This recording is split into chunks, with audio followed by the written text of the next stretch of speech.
After over a week of outrage, including street protests, organized banging of pots and pans, and public dance demonstrations, the governor of Puerto Rico is resigning.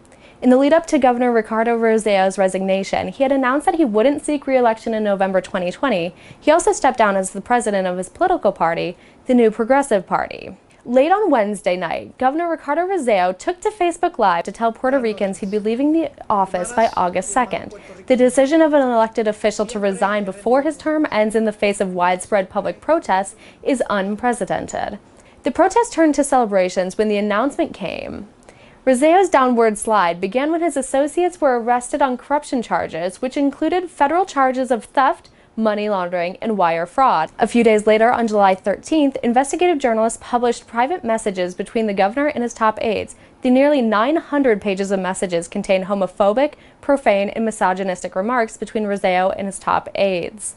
Carla Manette, who is the executive director of Puerto Rico's Center for Investigative Journalism, told CNN that the messages showed illegal and immoral conduct and revealed that the leaders were talking during their business hours, which was paid by public funds.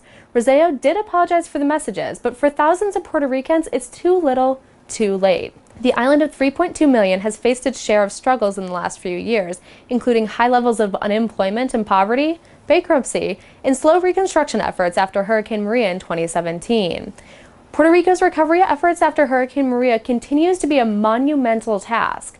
The hurricane and its lasting impact left approximately 3,000 people dead, which U.S. President Donald Trump refutes. Furthermore, the non-voting U.S. territory received inadequate relief funding and support, leaving thousands without power for months. Even before the hurricane, there was a lot of fiscal mismanagement and corruption, which has since been exacerbated by the economic toll of recovery. The island is so strapped for cash that schools have been closed, recovery efforts stopped, and pension plans may be cut to offset the government's debt. In this situation, the casual exchange of offensive messages that joked about dead bodies piling up in morgues in Hurricane Maria's wake was too much. Another official suggested they should feed the cadavers to the island's crows. The public reacted and the governor has had to give in.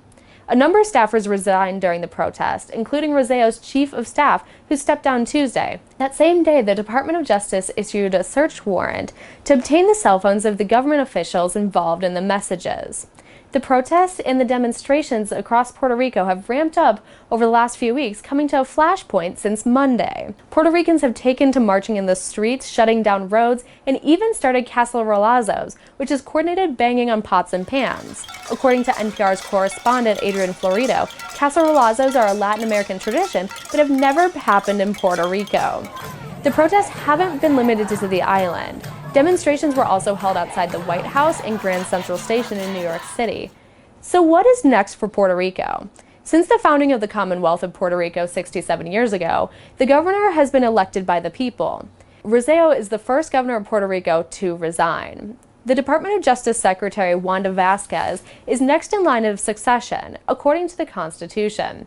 The Secretary of State, who would have been the next in line after Rosselló, resigned last week for his involvement in the message scandal.